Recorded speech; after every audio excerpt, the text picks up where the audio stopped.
The old Thesari grandmother clicked her mandibles 3 times before she spoke. The sound was small. Chirp. Final. Across the dome chamber, the hatchlings stopped fidgeting. The older juveniles lowered their datapads. Even the 2 young warriors near the archway straightened unconsciously. 3 clicks meant the story was not entertainment. 3 clicks meant this was something that had survived. The grandmother's carapace had faded along the edges with age, pale streaks tracing the plates of her shoulders.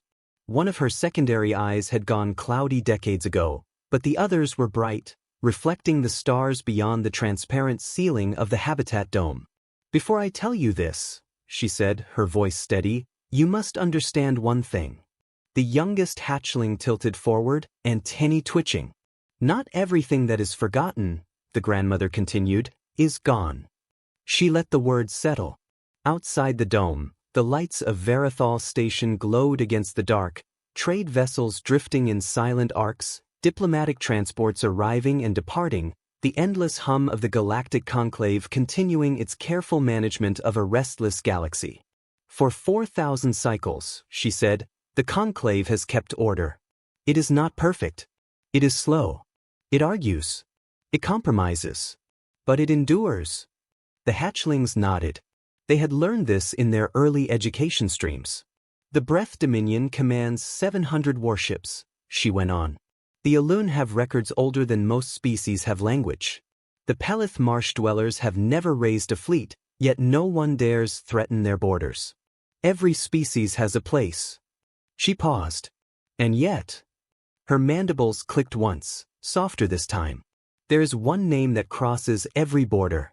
One name that has no seat in the chamber. One name spoken quietly in military academies and quietly erased from official archives." A hatchling swallowed. The older juveniles leaned in. The grandmother lowered her voice. "Human." The word seemed to linger in the air. One of the young warriors shifted. "They are extinct," he said quickly. "Or fictional. The breath teach that they were a psychological device." The grandmother turned 3 eyes toward him. "The breath teach many things that make them comfortable," she replied. Soft, restrained laughter rippled through the chamber. "But comfort," she continued, "is not the same as truth." She rose slowly, her joints creaking faintly. From a small recessed compartment in the wall, she withdrew a thin, ancient data slate. Its casing was scarred. The ports along its edge were obsolete. No hatchling in the room had ever seen one like it. "This," she said, holding it carefully, "is a copy of a copy of a copy of an archive that the Thesari keep locked away. Not even Conclave officials may access the original without petition." The smallest hatchling's voice trembled. "Is it about the war?" "No," the grandmother said softly. "It is about the first time we met them." Silence fell again, deeper this time. Our vessel was called the Gentle Step. A research ship. Unarmed. Surveying near what is now the Orion Spur. We encountered a ship not listed in any registry. She tapped the slate. The faint projection flickered to life above it. A rough rendering of a small vessel, shape strange, hull smooth in places and angular in others. "It did not power weapons," she said. "It did not retreat. It did not demand." She let her gaze sweep across the young faces. "It tried to talk." A murmur ran through them. "The first human we spoke to," she continued, "laughed constantly. Not mockery. But he asked questions about our hatch cycles. About our music. About whether our young hatched from eggs or were born live. He seemed delighted." The warriors exchanged glances. "That does not sound like a predator," one said. "No," the grandmother agreed. "It does not." She looked back up at the stars. "Before departing, he gave us a device. A relay beacon. He told us if we wished to speak again, we should activate it." Her mandibles moved slowly. "He said, 'We're not going anywhere. We're just hard to find.'" The chamber felt smaller suddenly. "What happened to them?" a hatchling whispered. The grandmother's secondary eyes dimmed slightly. "We did not hear from them again. For 300 years. She powered down the projection. The Conclave labeled them unconfirmed. Then irrelevant. Then legend. She turned back to the hatchlings. Some say they burned themselves out. Some say they were conquered. Some say they never existed. Her mandibles clicked once more. But 3 cycles ago, she said quietly, a Thesari research outpost near the Orion Spur transmitted a message to the High Archive. She looked at each of them in turn. It said, "The beacon is active." The smallest hatchling's antennae flattened. Something answered.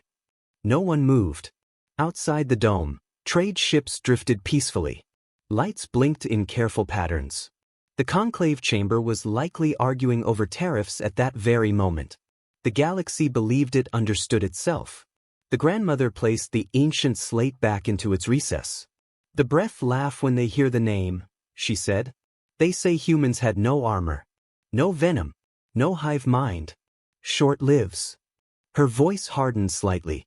"They think that makes them small." She stepped closer to the center of the dome. But the Thesari have always recorded one more line from that first encounter. She raised her head toward the stars.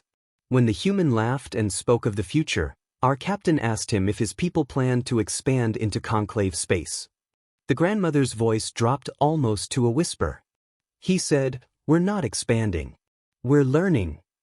The hatchlings stared upward. "And now," the grandmother said softly, "the beacon has answered." She clicked her mandibles once. Not a warning. A conclusion.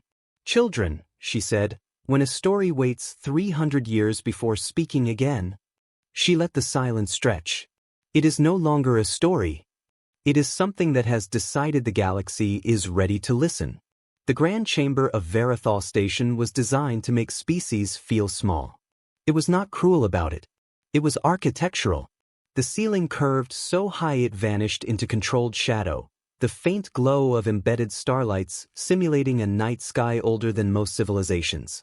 Tiered seating rose in concentric rings around the central platform, each section calibrated for different atmospheric needs: humid mists for the Pelith marsh dwellers, dry thermal currents for the Vescari gliders, suspended nutrient clouds for the Alun gas intelligences. More than 200 species sat beneath that ceiling. More than 4,000 years of political survival. The conclave was not an empire. It was something more dangerous and more stable. It was an agreement.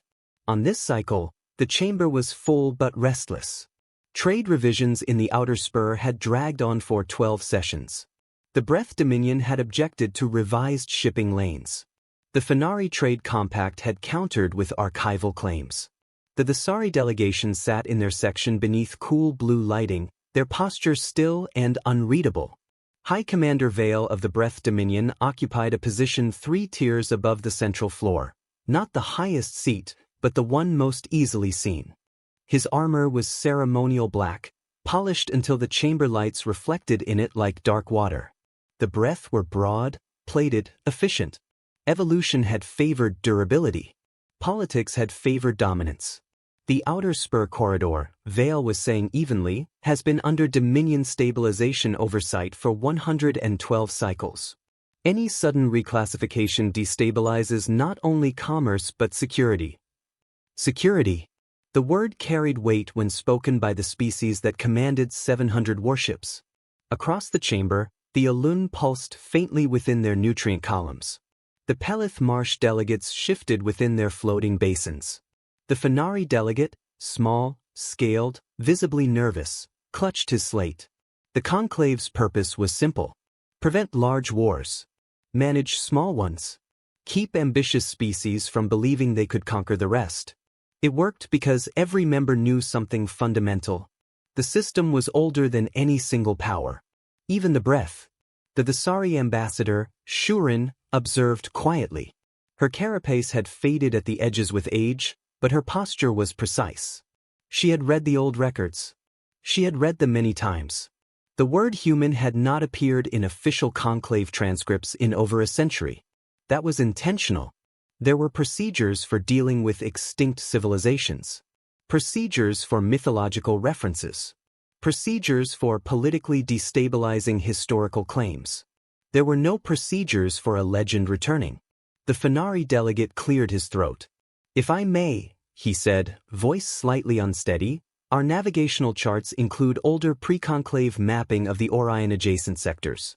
Those sectors were historically marked with. He hesitated. He should not have hesitated. The conclave was trained to detect hesitation. Marked with what? Vale asked calmly. The Fenari delegate swallowed. With restricted notation. The old code for human territory. Silence fell. It was not immediate outrage.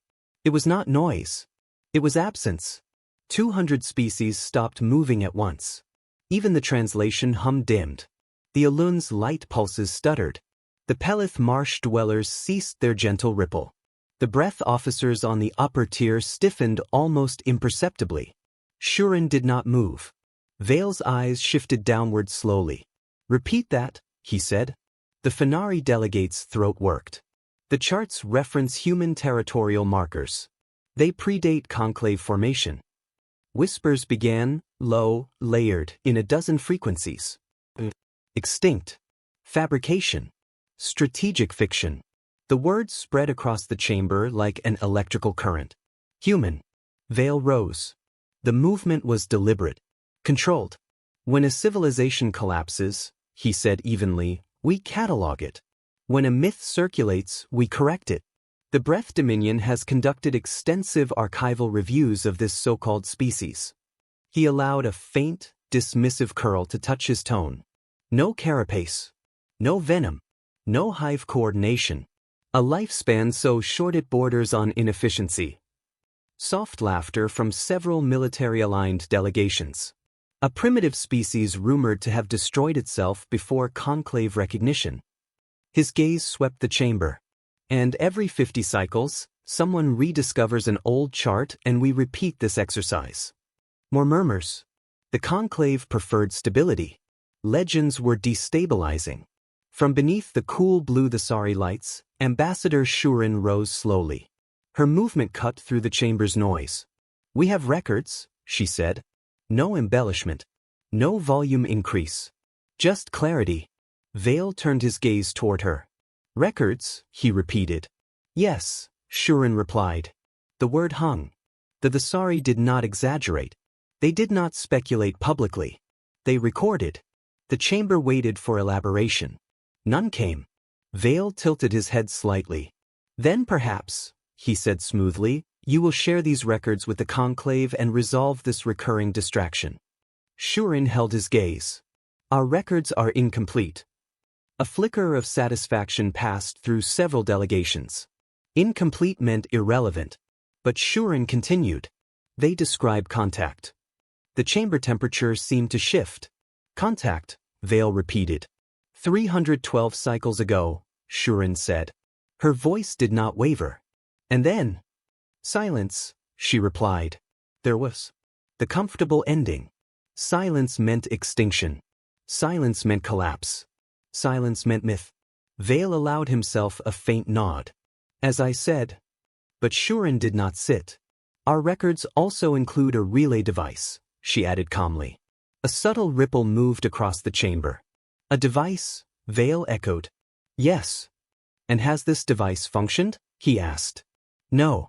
Vale spread his hands slightly.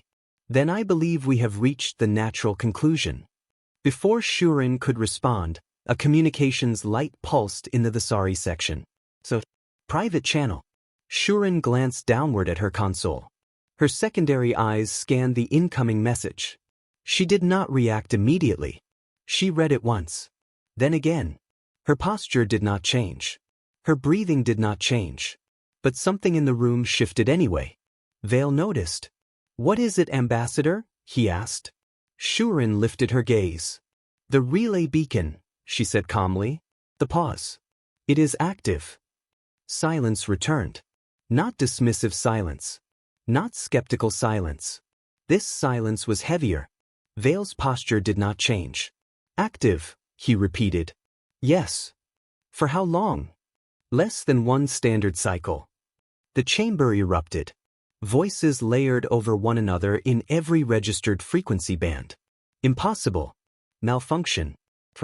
Political manipulation. The Alun pulsed bright blue. The Pelith marsh dwellers rippled violently in their basins. The Fenari delegate shrank into his seat. Vale raised one armored hand. The chamber quieted. "You are certain?" he asked. "Yes," Shurin replied. "And what?" Vale asked carefully, answered. Shurin held his gaze. "We do not yet know." Outside the chamber, Verathal Station continued its endless rotation. Trade ships docked. Civilian transports departed. Life went on. Inside the grand chamber of the Conclave, 200 species felt something old and unsettled move beneath their carefully built stability. 300 years of silence had just ended, and the Conclave, ancient and powerful and confident in its systems, suddenly understood something it had not considered in a very long time.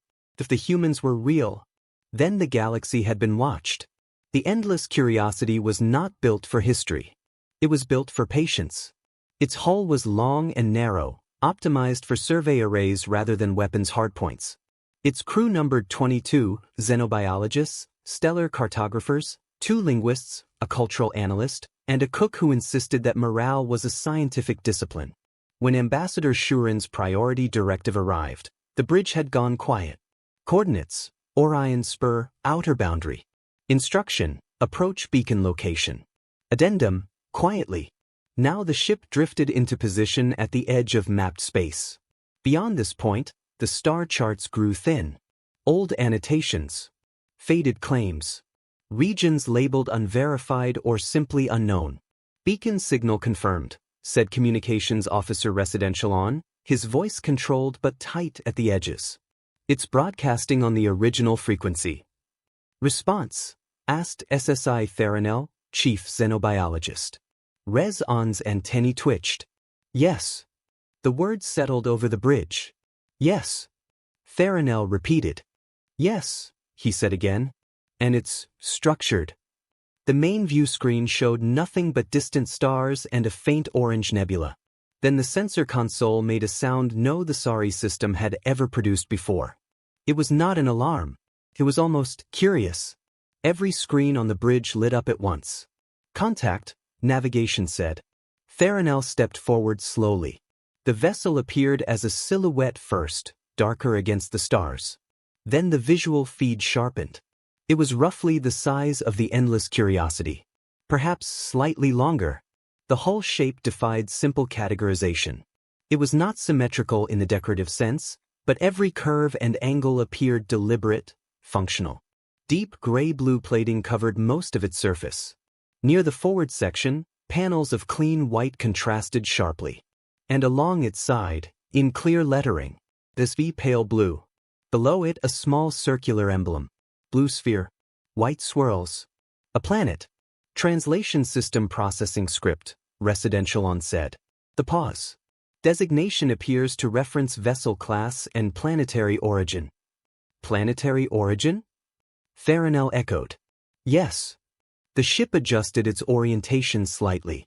Not threatening. Not evasive. Intentional. "They're hailing us," Residential on said quietly.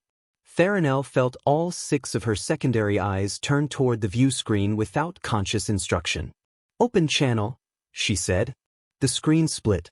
On one half, the pale blue against the starfield. On the other, a face.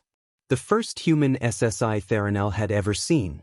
Medium height relative to her species scale. Brown skin. Dark hair pulled back. No visible external armor. No carapace.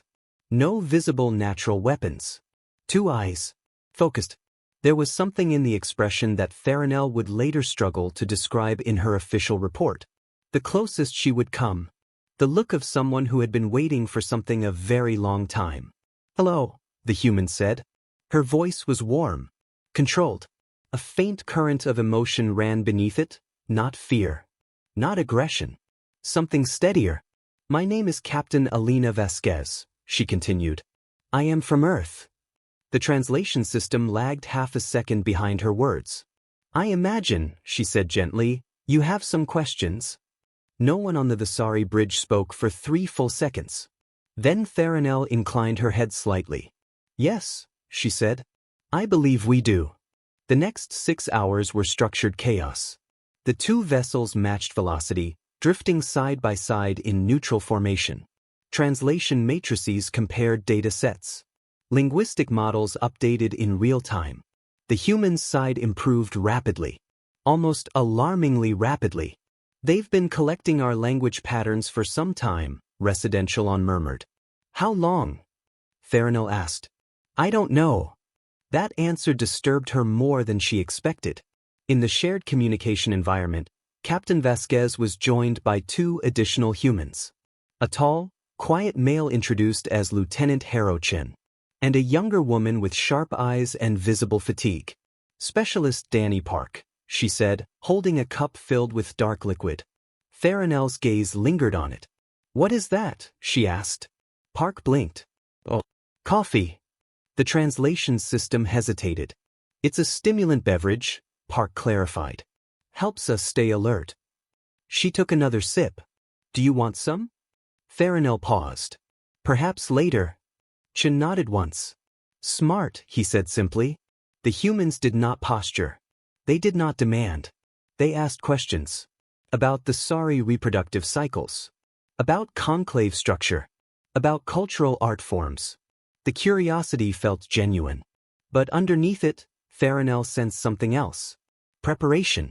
Eventually, she asked the question that had been forming since the first visual feed. The conclave lost contact with your species 312 cycles ago, she said. Our records indicate a probe malfunction. Vasquez set her cup down carefully. It didn't malfunction, she said. Silence stretched across both ships. We turned it off. Farinell felt a faint tightening along her spine plates. You turned it off, she repeated. Yes. Why? Vasquez's eyes did not waver. We had been monitoring conclave communications by that point. Long enough to understand political dynamics. Long enough to identify power concentrations. A slight pause. Long enough to see the breath dominion expanding. Farinell exchanged a glance with Residential.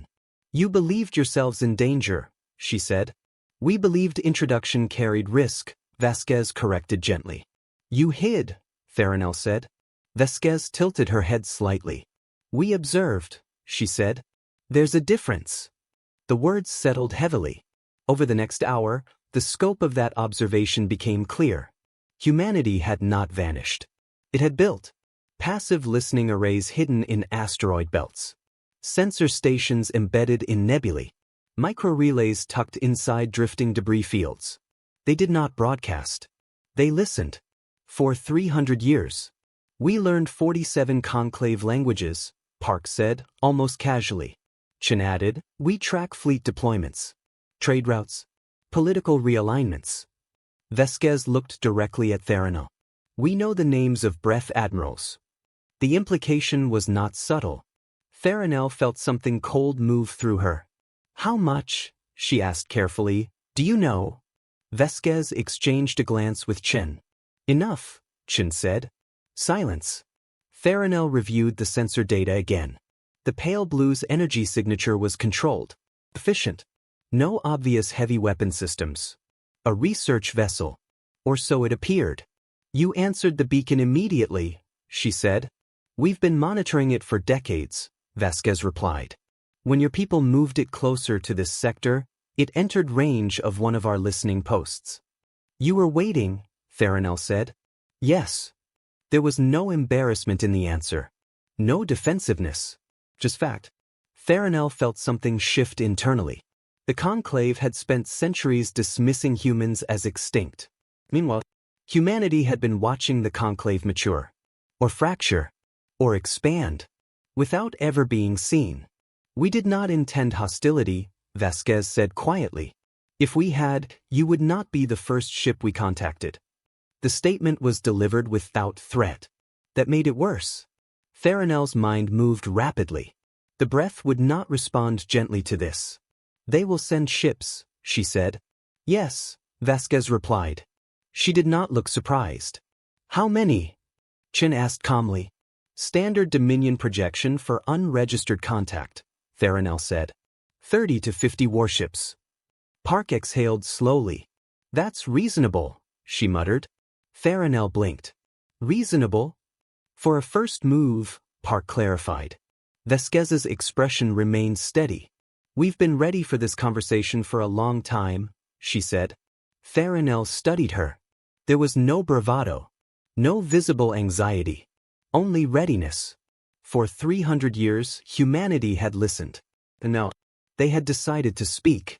Outside the viewport, the pale blue drifted peacefully against the stars. Its running lights blinked in a pattern Park had described as festive. Farinell did not understand the term, but she was beginning to understand something else. Being forgotten was not the same as being gone. And being unseen was not the same as being unprepared. Somewhere beyond mapped space, 30 to 50 breath warships were likely already receiving orders. Farinell felt the faint tremor of inevitability. The story had answered. Now the galaxy would respond. Admiral Dunf did not believe in myths, he believed in numbers. 42 warships moved in perfect crescent formation as they exited faster than light near the Orion Spur coordinates. The formation had been refined across decades of campaigns. Wide enough to intimidate, tight enough to respond instantly. Weapons warm, targeting systems primed, shields layered. He had been given simple instructions by High Commander Vale. Find them. Evaluate the threat. Remind them how power works. Dunf had commanded fleets for 37 years. He had suppressed rebellions, broken pirate coalitions, and once reversed a battle that was statistically unwinnable. He was not concerned. The sensors acquired 2 vessels. One was the Thesari research ship, Endless Curiosity. Predictable. Lightly armed. Not relevant. The second. He zoomed the visual feed. It was smaller than expected. Smooth in places, angular in others. Deep gray-blue hull. White forward panels. Colored lights blinked across its surface in a rhythm that made no tactical sense whatsoever. "What are those?" one of his junior officers asked quietly. "Decoration," another muttered. Along its hull, clear markings translated across the breath interface. This V pale blue. Below it, a planetary emblem. Dunf stared at the symbol for half a second longer than necessary. "They're broadcasting," his communications officer said.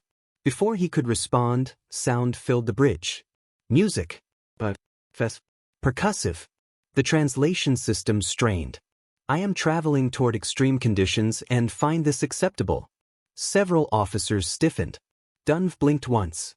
"Open a direct channel," he ordered. The music cut cleanly. The screen shifted.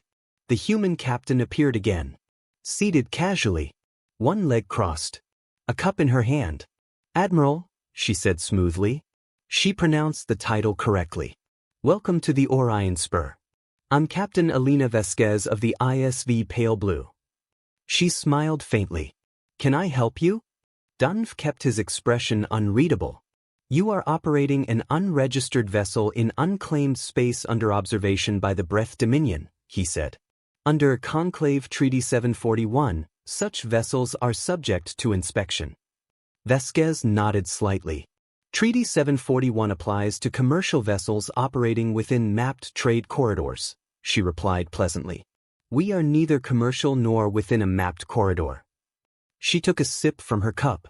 "I appreciate the citation, though." A subtle shift moved through Dunf's bridge crew. He recalibrated. "You represent a species with no standing in the Conclave," he said evenly. "You have initiated unauthorized contact with a Conclave member state." "We responded to a beacon your Conclave member activated," Vasquez corrected. 300 years after it was given to them." She tilted her head. "That seems more like a delayed reply than an intrusion." Silence. 42 warships hung in formation around her single vessel. The math was obvious. "Captain Vasquez," Dunf said, choosing clarity over nuance, "you are outnumbered. I am offering you a straightforward path forward. Provide full technical data. Power down active systems. Submit to Dominion Escort for formal evaluation." Vasquez set her cup down. "And if we don't?" she asked. There was no challenge in her voice. Just curiosity. Dunf did not hesitate. That would be considered a hostile act. 4 seconds passed. Exactly 4. Nothing happened. Then space changed. 6 ships appeared. Not beyond the crescent formation. not approaching from distance. Inside it, between breath warships, close enough to trigger proximity alarms across every bridge. Dunf's targeting systems flared automatically. Weapons locked. His hand moved toward the firing command. "They're not warships," Vasquez said calmly over the open channel. He forced himself to look at the sensor data. She was correct. The vessels were larger than the pale blue. Heavy shielding. Expanded hull volume. No visible weapon ports. Logistics carriers. Support vessels. They had been inside his formation. Undetected. "How long?" one officer whispered. Sensor logs scrolled frantically. There was no arrival signature. No decloaking flare. They had simply been there. "We sent them ahead of time," Vasquez continued. Her voice was steady. Not mocking. Not urgent. "I wanted you to understand something." Dunf said nothing. "We're not the pale blue," she said softly. "She's just who came to talk." The pause. "And those 6 ships?" Her eyes held his. "They're just the ones that keep the lights on." The bridge was silent. 42 breath warships.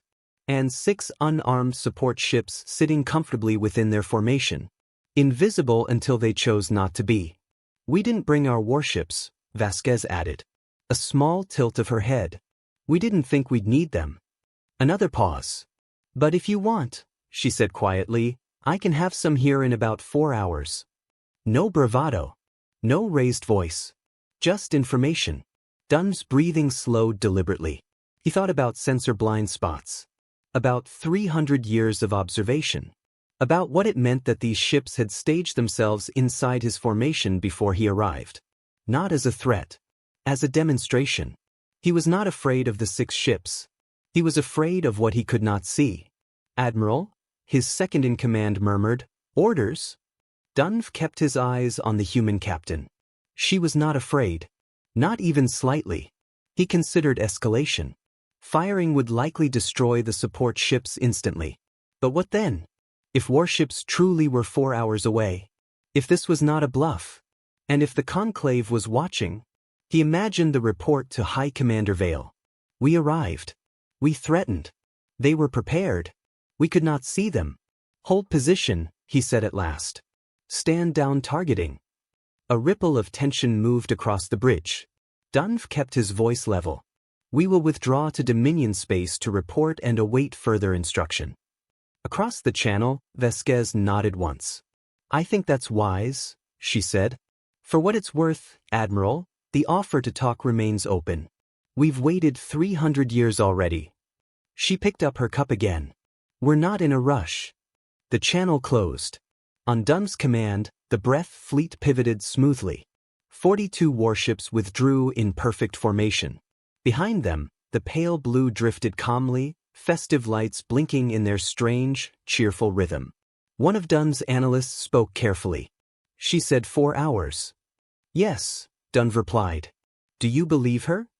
Dunf stared at the empty space where 6 invisible ships had been. "Yes," he said quietly. "I do." As the fleet entered faster than light, Dunf began composing his report.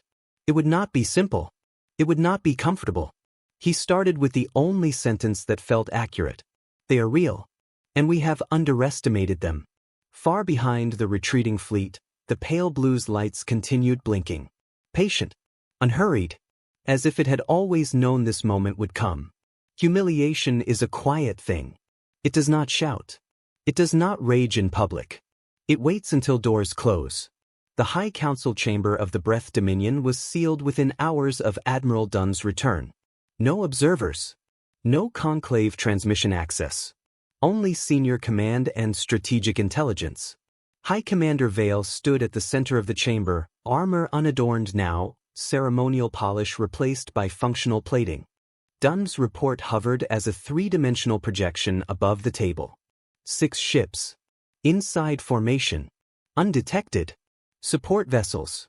Warships 4 hours away. Vale replayed the sensor footage without speaking. The silence in the chamber was thick. "They humiliated us," Vale said at last. He did not raise his voice. He did not need to. "They demonstrated superiority in detection and staging. said Counselor Drevkal carefully. Not combat. Vale's gaze shifted. They chose not to bring warships. Yes. They assumed they would not need them. A faint ripple of tension moved across the chamber. The Breath Dominion had built its power on clarity, on visible force, on the certainty that when it deployed ships, outcomes were predictable. The humans had not matched force. They had undermined certainty. They are playing theater, Vale said. A display meant to create hesitation. Or, Drevkal replied, a display meant to prevent escalation. Vale turned slowly. Do you believe they cannot escalate? No one answered immediately. Dunn spoke. I believe, he said evenly, that if they intended destruction, we would not be having this discussion. Vale studied him. You believe they held back? Yes. A long pause. Outside Dominion space, Conclave channels were already circulating edited fragments of the confrontation. The decloaking moment was spreading rapidly. Analysis threads. Speculation. Questions about cloaking systems that did not exist in known breath databases. Prestige mattered.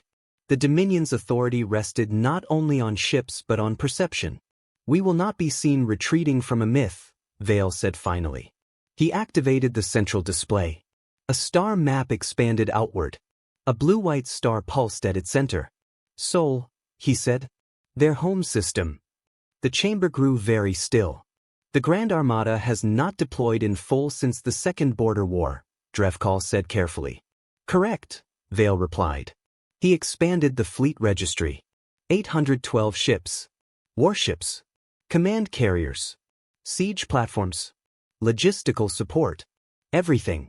When we arrive in their home system, Vale continued, the galaxy will understand that theater does not win wars. Dunn watched the map. He felt something unfamiliar. Not doubt. Not fear. Uncertainty. They may expect this, he said. Good, Vale replied. Then they will understand we are not intimidated. The vote was taken. The decision passed. Mobilization orders transmitted across Dominion space. Fuel depots activated. Command crews recalled. The largest fleet in known Conclave history began to assemble. The news reached the Conclave within 2 standard cycles. Protests were filed immediately. The Alun issued a formal concern regarding destabilization. The Pelith marsh dwellers requested emergency mediation procedures. Several smaller species quietly repositioned border stations. The Thesari ambassador received the update in her private chamber. She did not react visibly. Instead, she transmitted a secure message to the Orion Spur. On board the Pale Blue, Captain Vasquez read the mobilization report in silence. 812 ships, Park muttered. Chin leaned back in his chair. That's ambitious. Vasquez nodded once. They're going to Sol, Theranel said over the secure channel. Her voice was steady but tighter than usual. Yes, Vasquez replied. You anticipated escalation? We anticipated possibility. Theranel hesitated. Are you prepared? Vasquez did not answer immediately. She looked through the viewport at the starfield beyond the Orion Spur. SSI Theranel, she said quietly, we have been observing breath deployment patterns for 200 years. Yes. We have mapped their fuel logistics, their maintenance rotations, their relay architecture. The pause. We did not gather that information for curiosity alone. Theranel felt a subtle chill. That does not answer my question. Vasquez's expression softened slightly. We are prepared, she said. That is the direct answer. The first disruptions began before the Grand Armada crossed its own border. A fuel depot in the Kareth system reported normal operations, then quietly stopped transmitting output metrics. 3 days passed before anyone noticed the discrepancy. A relay chain in the outer Dominion territories began experiencing intermittent signal degradation, each failure spaced just far enough apart to resemble routine technical issues. 3 forward-positioned fuel carriers vanished from scheduled transmission windows. They were later located adrift. Intact. Crews alive. Fuel reserves completely drained. No explosion. No breach. No sign of theft. Gone. Engineers could not explain the transfer signatures. The Grand Armada adjusted, rerouted, burned reserve capacity earlier than projected. It continued moving, but its precision was eroding. When the fleet finally crossed into the Sol system, it did so in magnificent formation. 812 ships. Massive. Confident. The crescent formation dwarfed every recorded fleet engagement in Conclave history. On board the Endless Curiosity, repositioned at a safe observation distance, SSI Theranel watched in silence. The Sol system was quiet. Earth turned slowly below. Blue and white and deceptively small. "Where is your fleet?" Theranel asked over the channel. Vasquez's voice came from somewhere else now. "Behind schedule," she said mildly. "Movement. From behind Earth's moon. Not a single vessel. Not 6. Hundreds. 300 human warships rose from lunar shadow in silent, controlled arcs. They did not charge. They did not flare engines aggressively. They moved with fluid cohesion, like something alive. Theranel felt her breath catch. "They've been here the entire time," she whispered. "Yes," Vasquez replied. On the Breath flagship, Vale studied the sensor readout. Human fleet, approximately 300 vessels. Armada, 812. The numbers favored him. He focused on the numbers. "Human vessels," he transmitted, "you face the full Grand Armada of the Breath Dominion. Stand down and withdraw." The reply came from a different voice. Measured. Older. "High Commander Vale," the human said. "Admiral James Aero, Sol Defense Fleet." A brief pause. "We will not withdraw." Another pause. "We will not fire first." Vale's eyes narrowed. "And if we proceed? You will understand our response." Silence hung between fleets. The stars watched. For a moment that seemed to stretch across centuries, neither side moved. Then a Breath cruiser advanced slightly within formation. A small adjustment.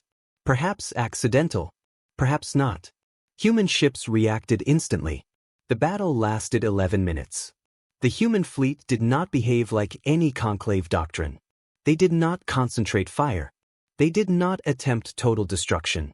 They flowed, each vessel adjusting in micro-intervals to the others. Weapon strikes were precise. Engines disabled. Navigation arrays disrupted. Weapon systems severed. No hull annihilation. No mass casualties. In 11 minutes, 240 Breath ships were dead in space. Not destroyed.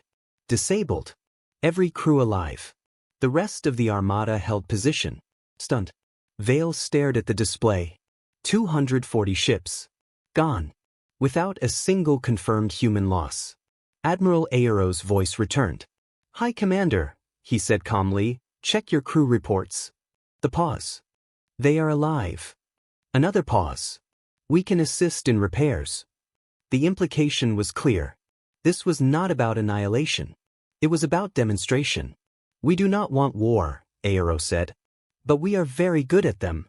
Silence. Vale felt the weight of the chamber months ago. The laughter. The dismissal. Story. He closed his eyes briefly. "Stand down," he ordered. Across the Grand Armada, weapons powered down. Shields held. The largest fleet in Conclave history halted. On Verathol Station, the recording spread within hours. 200 species watched the same 11 minutes. Frame by frame.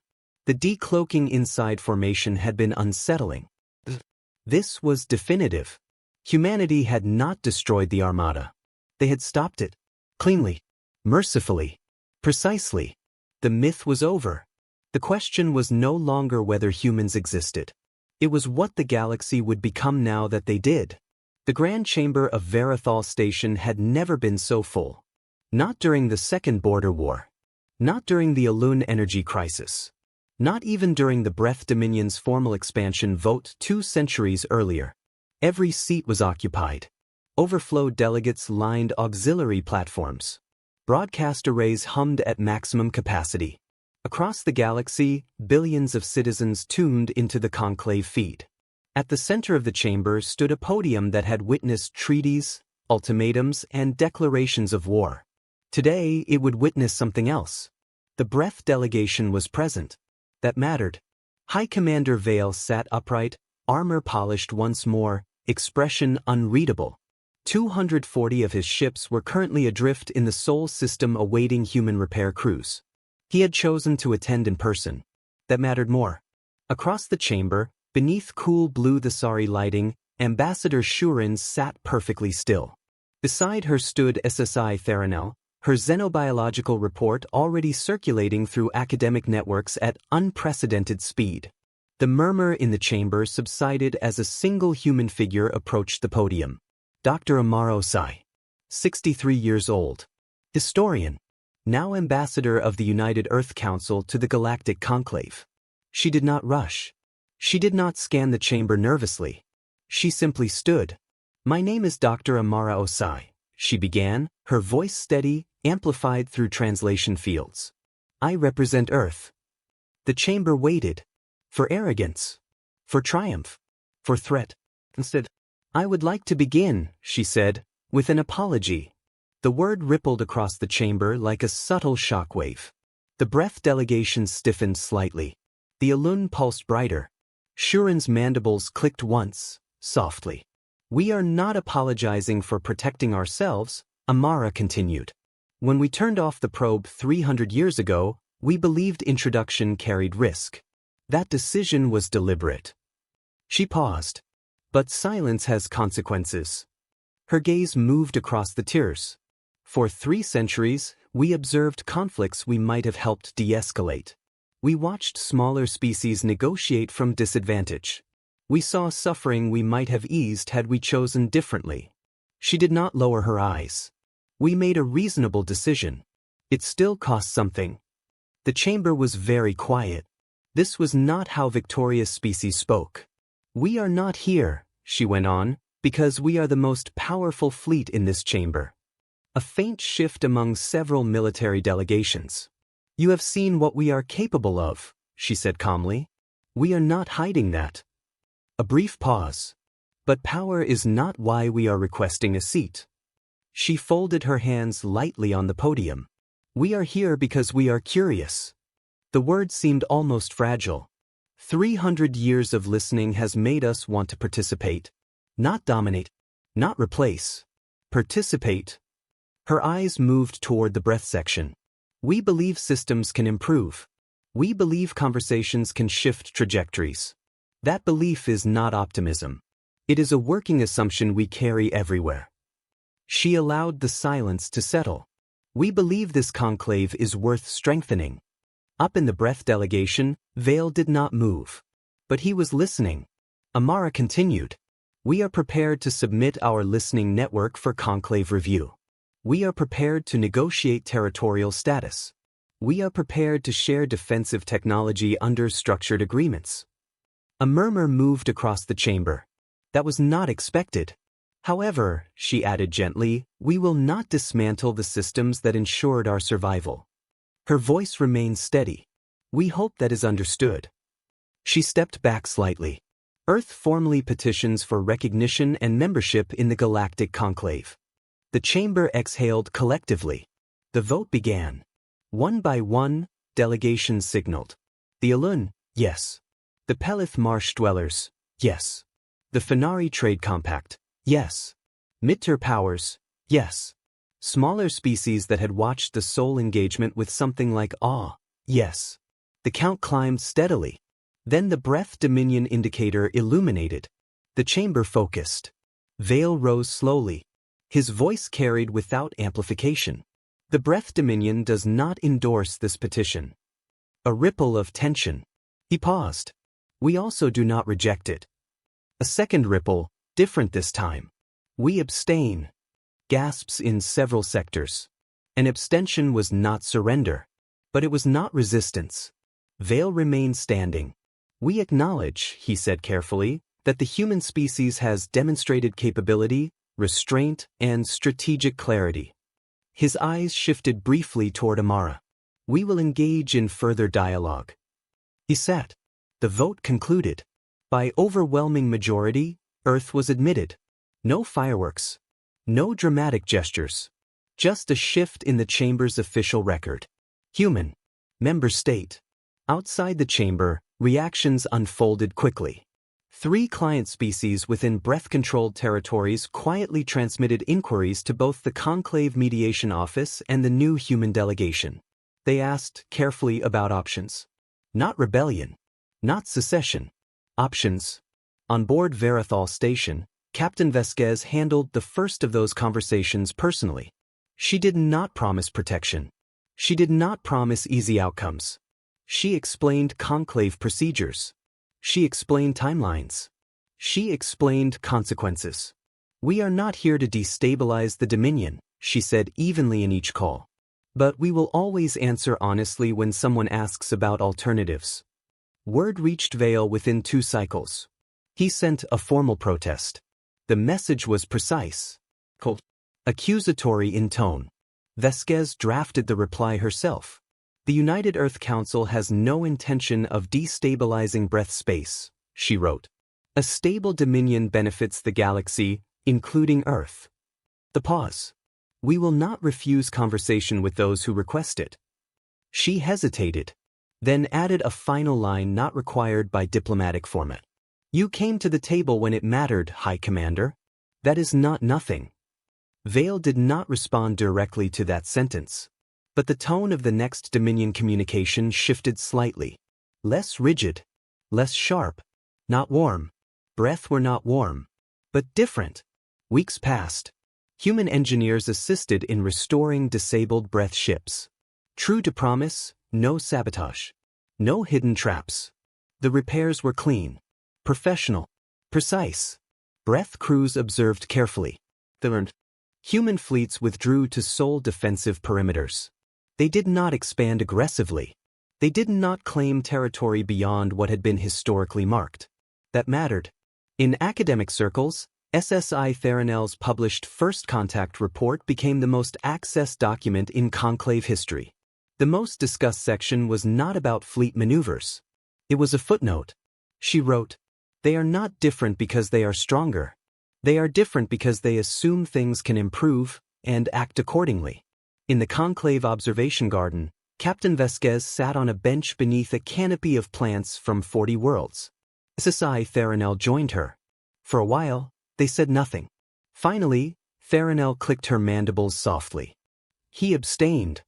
Yes, Vasquez replied. Is that satisfactory? Vasquez watched the filtered starlight beyond the glass. A no is a wall, she said quietly. An abstention is a door.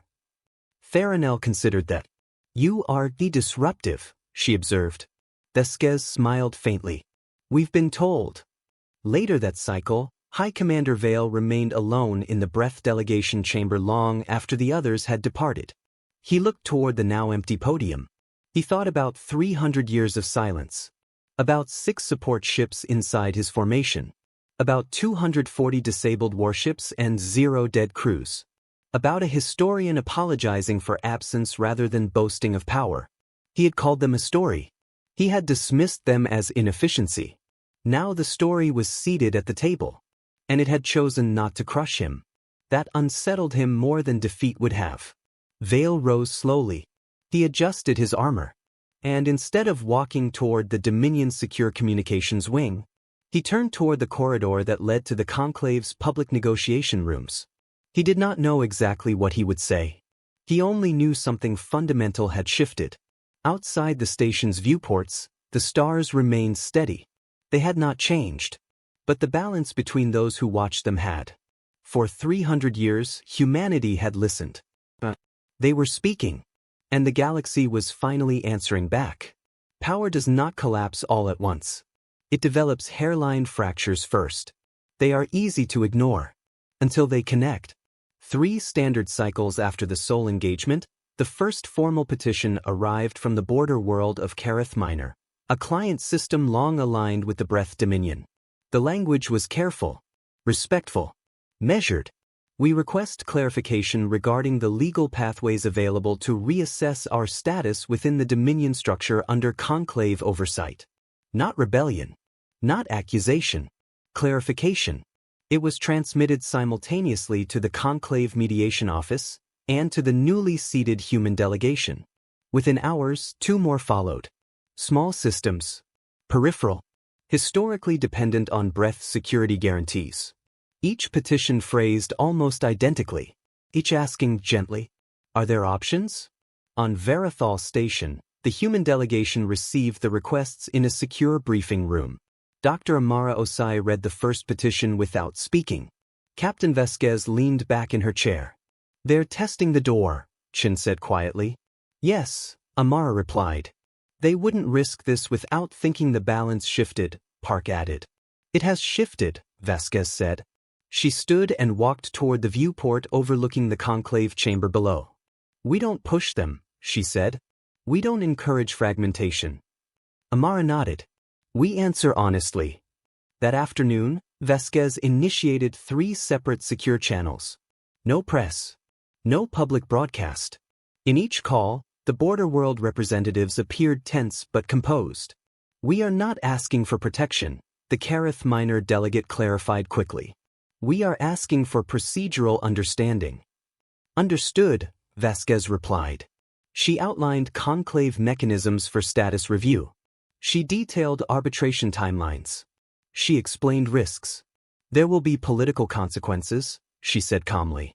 "Economic pressure. Potential sanctions." "We are aware," the delegate replied.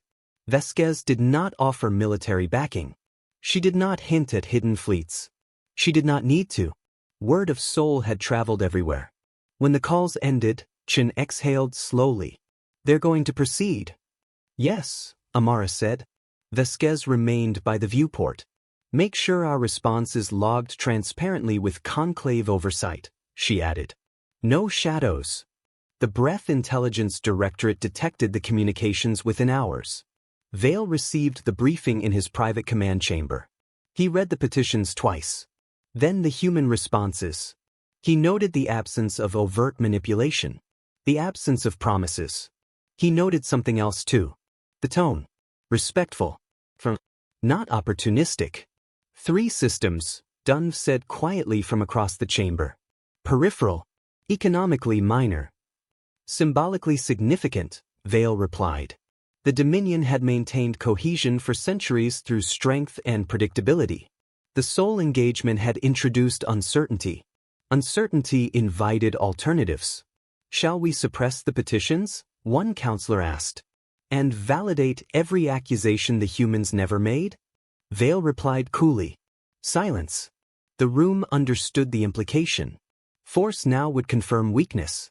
Dunn spoke again. "If we grant review, others may follow." "Yes," Vale said. "If we deny review, they will follow faster." Another silence. The cracks were thin, but they were visible. Across the conclave, reactions multiplied.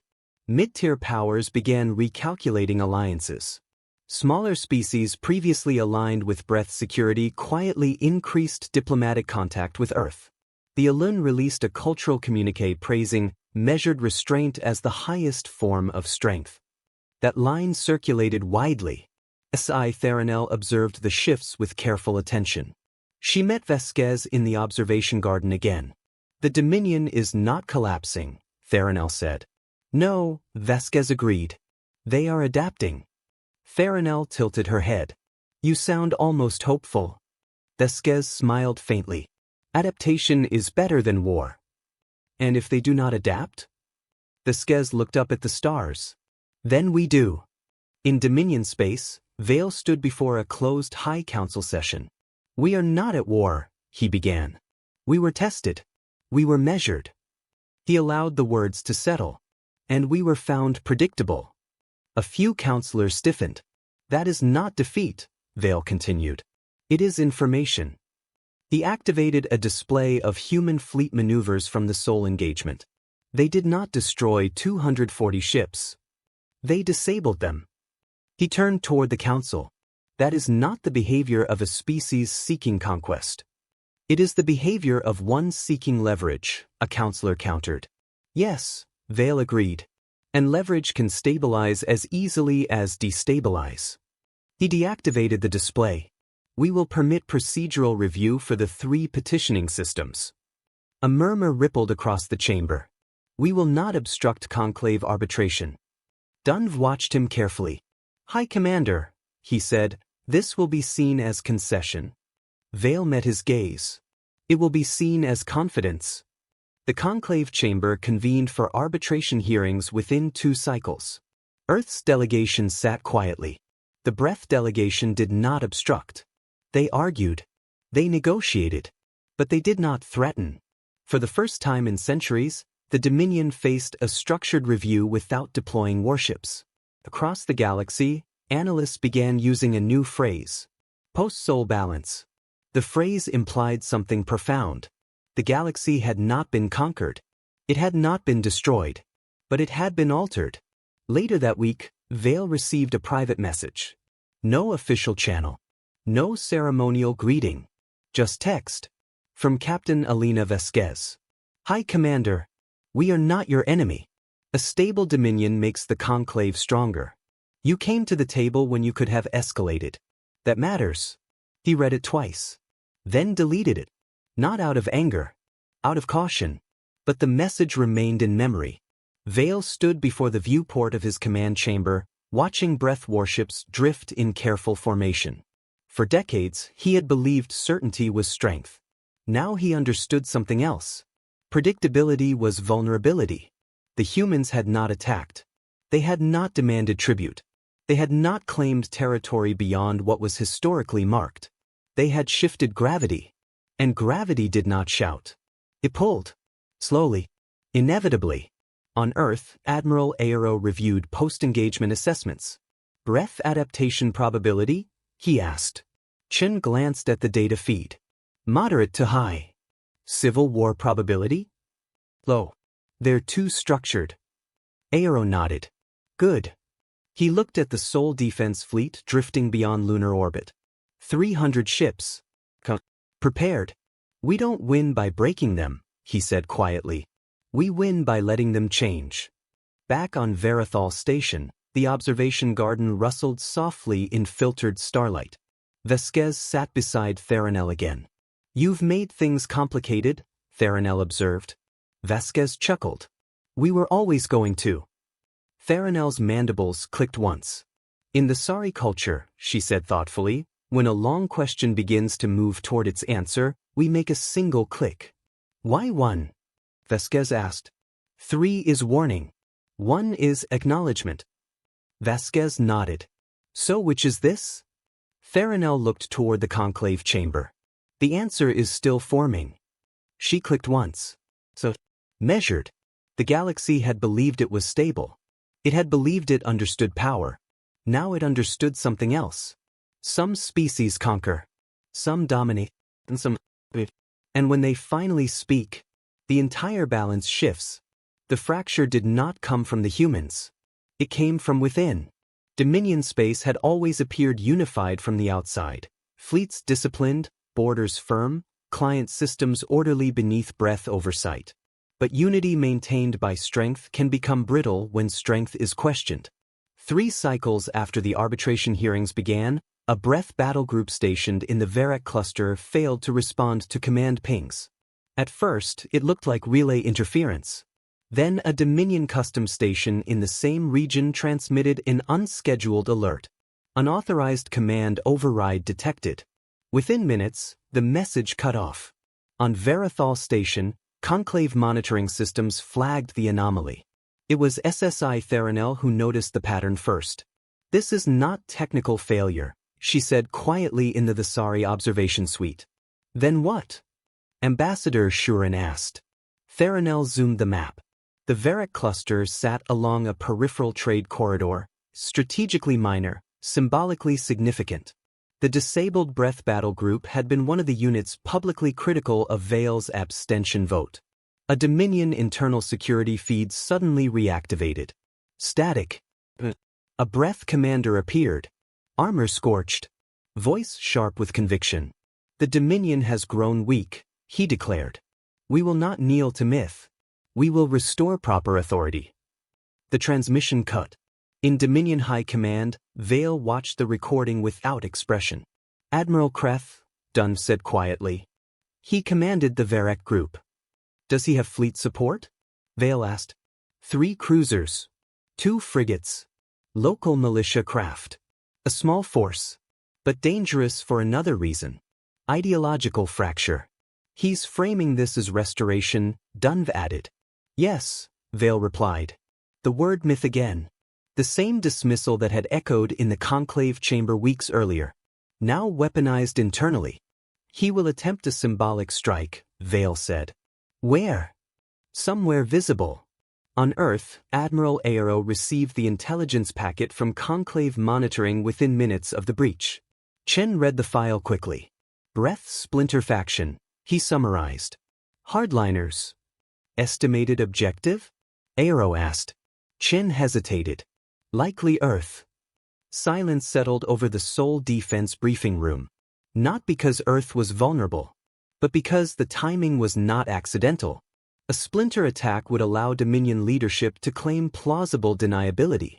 If Earth responded aggressively, the Dominion could fracture fully. If Earth did nothing, it would appear weak. Vasquez entered the room, reading the same feed on her tablet. They're going to test the door, she said. Aero nodded slowly. And if we slam it? We prove their narrative. And if we leave it open? We risk damage. Silence. Chin leaned forward. We don't respond alone. Aero looked at him. We contact Vale, Chin said. Vasquez nodded. Before the Splinter fleet arrives. On Dominion command frequency, Vale received an unexpected secure transmission request. Origin, Seoul Defense Command. He allowed it. Admiral Aero appeared on the screen. Hi Commander, Aero began, calm as ever. You have a problem. Vale's eyes narrowed slightly. I am aware. They are heading for Seoul. Yes. Silence stretched for half a second. We can intercept, Aero said. But that escalates internal breath instability. Vale studied him. You are offering assistance. Yes. Why? Because a fractured Dominion benefits no one. Dunv glanced at Vale. The room was very quiet. You would coordinate? Vale asked. Yes. Under what conditions? Aero did not hesitate. Joint command acknowledgement. Publicly. No secrecy. It was a political gamble. Breath and human fleets operating together, even briefly, would signal more than strength. It would signal alignment. Vale considered the calculus. If he refused, the Splinter faction might reach Seoul and provoke open war. If he accepted, he validated human partnership in breath internal security. The myth would become precedent. He thought of the abstention vote. Of the 240 ships returned intact. Of the message Vasquez had sent. A stable Dominion makes the conclave stronger. He exhaled slowly. Agreed. The Splinter fleet entered Seoul system on an aggressive burn. 3 cruisers. 2 frigates. Broadcasting a manifesto of Dominion purity. They did not expect resistance beyond human ships. They certainly did not expect what they encountered. Emerging from lunar shadow came the Seoul defense fleet, disciplined, controlled. From the opposite vector, breath warships under Dunv's command executed a synchronized microjump. The Splinter commander's broadcast faltered. Dominion vessels, he demanded, stand aside. Dunv's voice carried cold and precise. You are operating without High Council authorization. Power down. This is restoration, the Splinter commander insisted. This, Dunv replied, is insurrection. The human fleet did not fire. They shifted formation. Closing gaps. Boxing in escape vectors. The Splinter cruisers charged weapons. Human targeting arrays locked instantly, but held. Breath warships mirrored the lock. The Splinter commander hesitated. For the first time, he was not facing myth. He was facing unified force. You would align with them? He demanded of Dunv. Dunv did not blink. They are not the enemy. The Splinter cruisers fired. The battle lasted 6 minutes. Human vessels disabled engines with surgical precision. Breath ships neutralized weapon arrays. No vessel destroyed. No crew lost. The Splinter fleet drifted, powerless. Dunv transmitted final command. Board and secure. Human marines did not deploy. Breath security handled the arrests. Joint operation. Visible. Focus. Across the conclave, the message landed heavily. The Dominion had not fractured. It had adapted. With human support, but not subservience. After the operation, Arrow and Vale met via secure channel. You could have destroyed them, Vale said. Yes, Arrow replied. Why did you not? Because you needed them alive. The pause. You understood that, Vale said. Yes. Another pause. Vale inclined his head slightly, a subtle breath acknowledgement rarely given. The Dominion does not forget assistance. We didn't do it for gratitude, Arrow replied. No, Vale agreed. You did it for balance. He terminated the channel. But something fundamental had shifted. Not dominance. Not submission. Interdependence.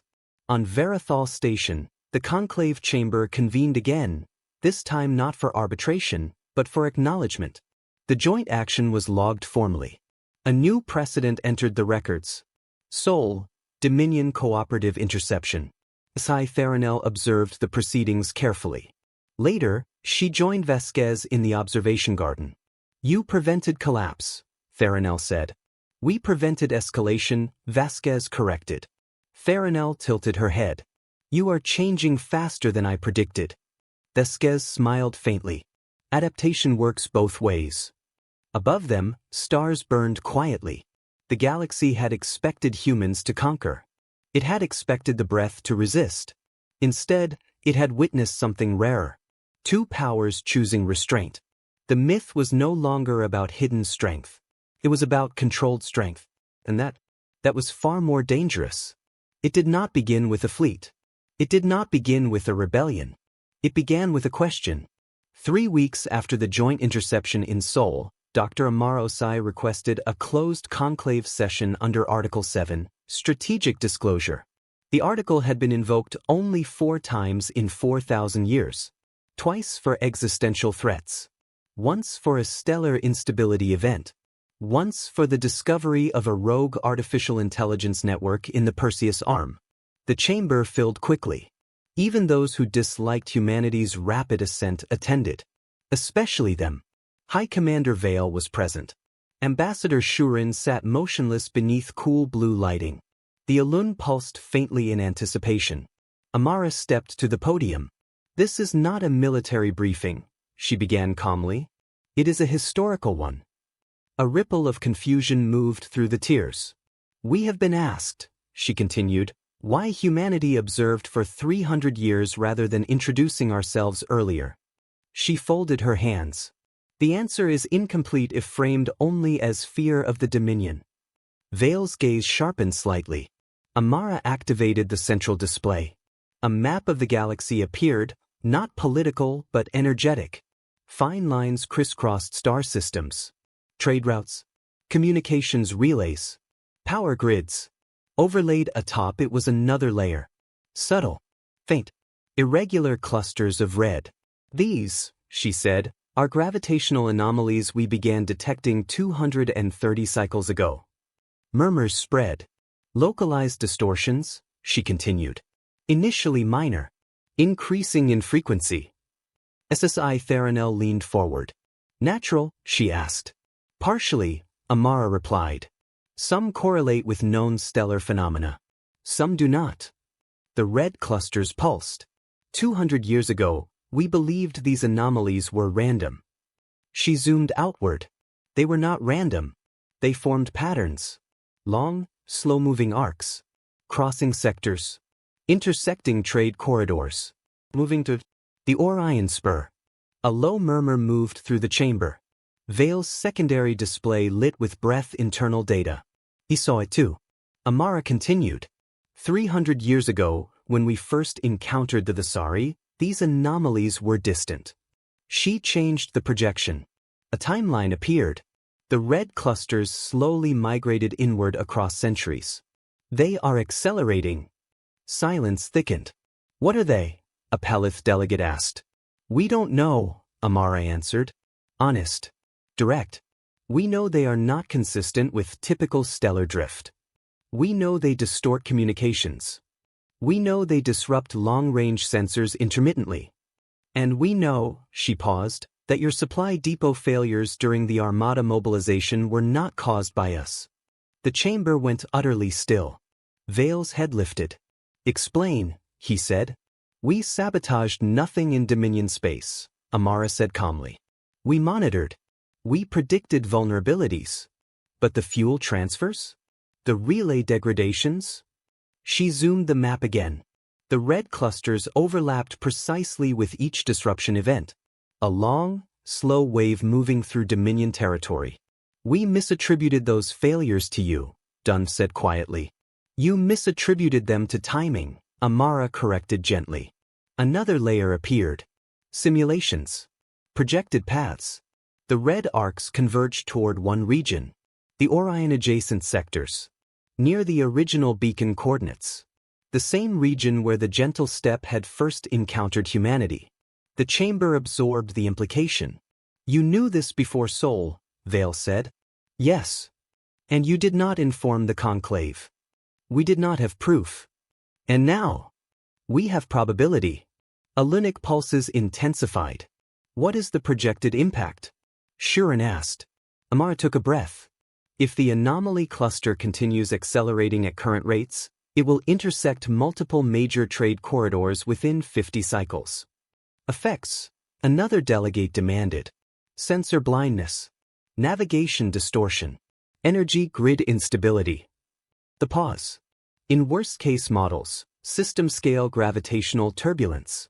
The chamber erupted in overlapping frequencies. Extinction-level implications. Economic collapse. Fleet vulnerability. Vale stood. You observed this for how long? 2 centuries, Amara replied. And you chose silence? We chose data, she answered. And readiness. Silence returned slowly. You believe this is the reason you were never detected during observation, Theranel said. Yes, Amara replied. The anomalies masked our early expansion. We thought it was coincidence. And now? We no longer think that. The word hung in the air. Not no. Vale stepped forward slightly. You are suggesting the galaxy faces a threat larger than fleet conflict. Yes. And that you observed not merely for political safety, he said carefully, but for preparation. Yes. Another pause. Why tell us now? Vale asked. Because we cannot solve it alone. The honesty landed harder than any declaration of strength. We can defend Sol, Amara said. We can defend limited sectors. She gestured toward the spreading red arcs. We cannot defend the galaxy. The chamber was no longer thinking about myth. It was thinking about survival. What do you propose? Shuren asked quietly. Amara straightened. A joint research initiative under Conclave authority. Shared data. Shared fleet deployments for anomaly mapping. Cooperative engineering task forces. She looked toward Vale. And shared command structures when necessary. That last line was deliberate. The Breath Dominion did not share command. Not lightly. Vale's mind moved rapidly. The Splinter faction had nearly destabilized his space. Now an external anomaly threatened broader chaos. If he refused, the Dominion would stand alone against an unknown force. If he accepted, the Conclave would shift into a new structural era. He remembered the joint interception in Sol. The efficiency. The restraint. The absence of opportunism. He thought about certainty. And vulnerability. He spoke carefully. The Breath Dominion will commit fleet assets to anomaly mapping. A ripple spread across the chamber. We will not subordinate Dominion command, he added. Nor would we ask it, Amara replied. Their eyes met. Not adversaries. Not allies. Something else. Co-strategists. The vote was swift this time. Unanimous. Later, in a quieter chamber, SSI Theranel stood beside Amara. You were prepared to reveal this regardless of breath participation, she said. Yes. Why involve them at all? Amara smiled faintly. Because this isn't about defeating the Dominion. It's about keeping the galaxy intact. Theranel considered that. You waited 300 years. Yes. For this. For whatever came next. Outside the viewport, fleet movements began. Breath cruisers adjusting routes. Human ships redeploying to anomaly-adjacent sectors. Alun sensor platforms expanding their reach. Pelith engineers drafting stabilization models. For the first time in Conclave history, the galaxy was mobilizing not against a species, but against uncertainty itself. And at the center of it stood the ones who had once been called a myth. They had waited. They had learned. They had prepared. Not for conquest. For crisis. The long game had never been about power. It had been about readiness. And now, the galaxy was ready to listen.